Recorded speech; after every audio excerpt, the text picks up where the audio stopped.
क्या क्या महंगा होगा, क्या कुछ सस्ता होगा भी कि नहीं, यही हम सबका सवाल है। वफाकी हुकूमत चंद दिन में बजट पेश करने जा रही है। टैक्सों के सुनामी का खदशा जाहिर किया जा रहा है। अगर IMF की हम बात करें तो पूरे बजट के मुतालिक ये कहा जा रहा है कि ये IMF की हिदायत पर यह बजट बनाया जा रहा है। कितनी फिस्कल स्पेस निकलेगी ये भी एक अहम सवाल है। रवा माली साल रिकॉर्ड शॉर्टफॉल के बावजूद अगले साल 2200 अरब रुपए इजाफे का कहा जा रहा है, जो 15,267 अरब रुपए होगा। 220 अरब रुपए के नए टैक्स भी लगेंगे। फिर रिटेलर्स के लिए फिक्स टैक्स स्कीम लाई जा रही है। अब सवाल यह भी पैदा होता है कि 2200 अरब रुपए का इजाफी टैक्स कहां से पूरा किया जाएगा, कैसे पूरा किया जाएगा? टैक्स देकर बदहाल हुए लोगों पर ही बोझ डाला जाएगा, जाहिर बात है, या फिर नए लोगों को टैक्स नेट में लाया जाएगा?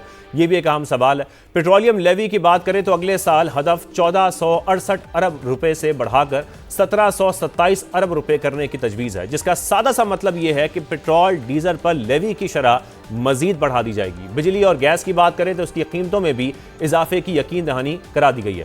GST की शरह को भी 18 से बढ़ाकर 19% करने की तजवीज़ ज़ेरे गौर है। सोलर पैनल मजीद महंगे होंगे, हाइब्रिड गाड़ियां हों, इलेक्ट्रिक गाड़ियां हों, इस पर भी टैक्स बढ़ाने की तजवीज़ सामने आ रही है।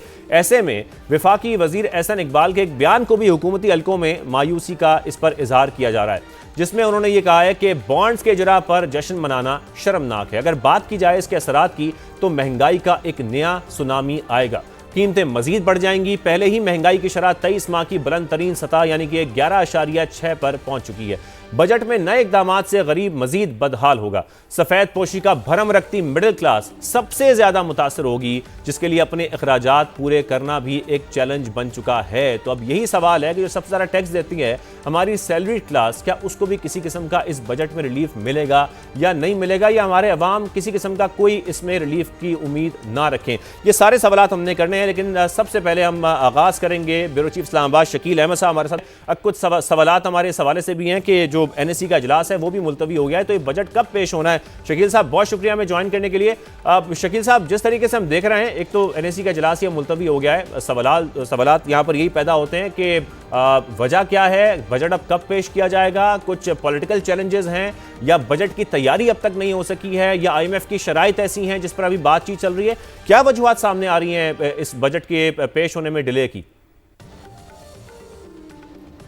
शाहजेब बहुत शुक्रिया। डिफरेंट रीजंस हैं, बहुत सारी वजूहात सामने आ रही हैं। एक तो बड़ी रीज़न ये है कि गिलगित बल्तिस्तान के इलेक्शंस हैं, हमारी मेन स्ट्रीम जो पॉलिटिकल लीडरशिप है वो भी वहाँ पे इंगेज है, और नवाज शरीफ भी वहाँ पे गए हैं, बिलावल भुट्टो जरदारी भी गए हैं, और पॉलिटिकल पार्टीज़ के लोग भी वहाँ पे इलेक्शन कैंपेन में पार्टिसिपेट कर रहे हैं। दूसरी वजह ये भी है कि IMF के साथ भी पाकिस्तान के मुज़ाकरात चल रहे हैं, और वो भी अभी चीज़ें कुछ हतमी तौर पर तय होना बाकी हैं। लेकिन अहम बात यह है कि जो बजट का प्रोसेस है वो शुरू हो चुका था। कल ही जो एनुअल प्लान कोऑर्डिनेशन कमेटी का इजलास हुआ है, ये बहुत बड़ा फोरम होता है जिसमें इकोनॉमिक मैटर्स जो हैं, जिनके इंडिकेटर्स जो होते हैं, मैक्रो इकोनॉमिक फ्रेमवर्क, उसकी मंजूरी दी जाती है, और उसमें PSDP नेशनल डेवलपमेंट आउटले और GDP के ग्रोथ के टारगेट सारे सेट कर दिए गए थे। और अगला मरहला कल था, नेशनल इकोनॉमिक काउंसिल का इजलास होना था, लेकिन आखिरी लम्हात में उसको पोस्टपोन किया गया है। अब नए बजट की जो तारीख है वो भी इन ड्यू कोर्स अनाउंस कर दी जाएगी। होपफुली 8, 10 या 12 जो जून है वो प्रपोज की जा रही है, लेकिन इसका ऐलान अगले 1-2 रोज़ में हो जाएगा।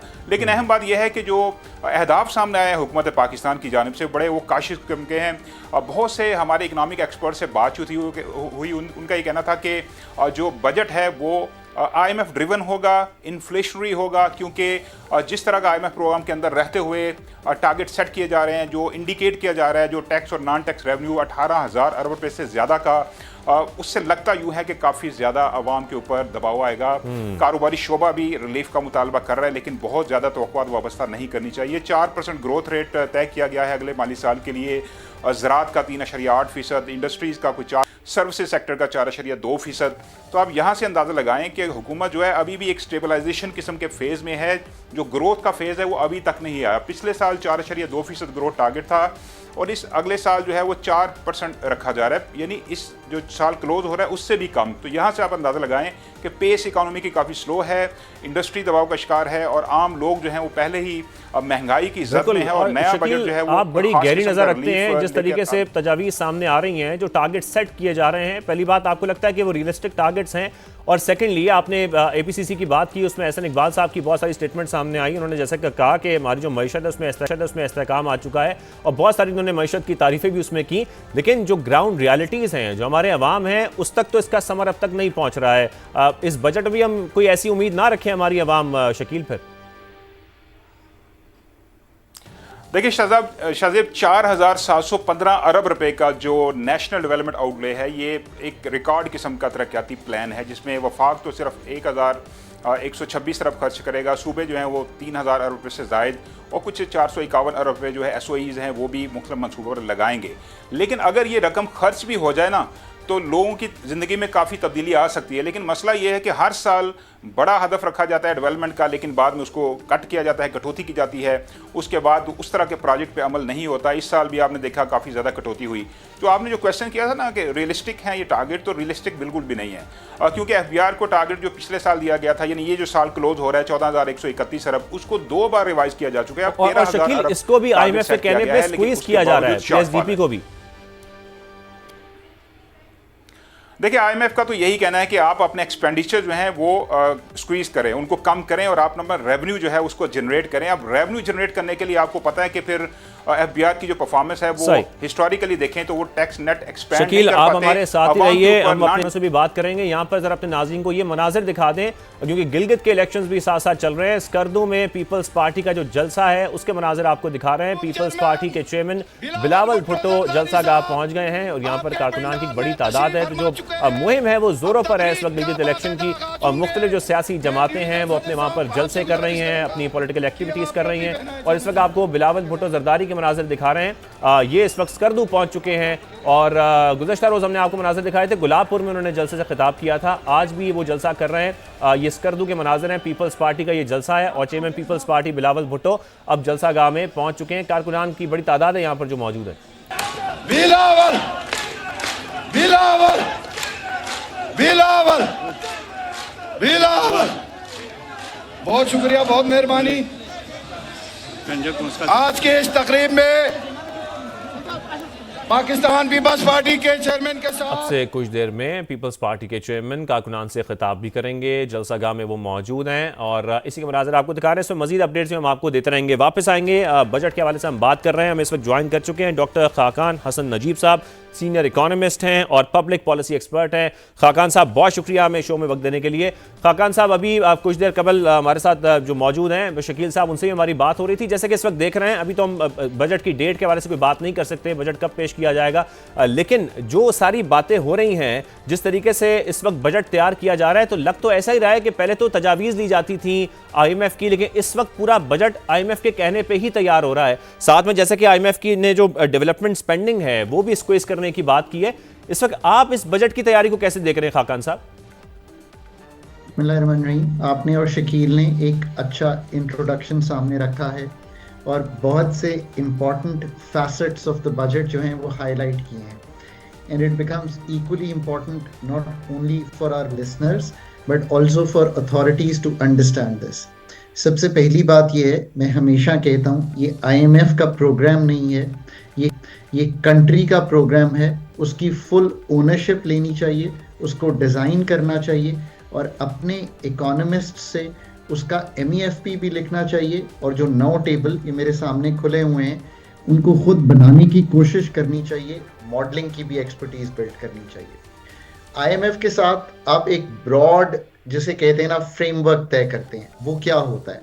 वो ये होता है कि आपका प्राइमरी सरप्लस, ये सबसे इम्पॉर्टेंट नंबर है, जिसका मतलब ये है कि जब आप अपने खर्चे कर लेंगे और आप अपनी जो कमाई कर लेंगे, तो उसमें से अगर डेट रीपेमेंट का कंपोनेंट, मार्कअप का कंपोनेंट निकाल दें, तो आपका नुकसान नहीं हो रहा होना चाहिए, डेफिसिट नहीं होना चाहिए, आप सरप्लस में होने चाहिए। ये एक नंबर तय होता है।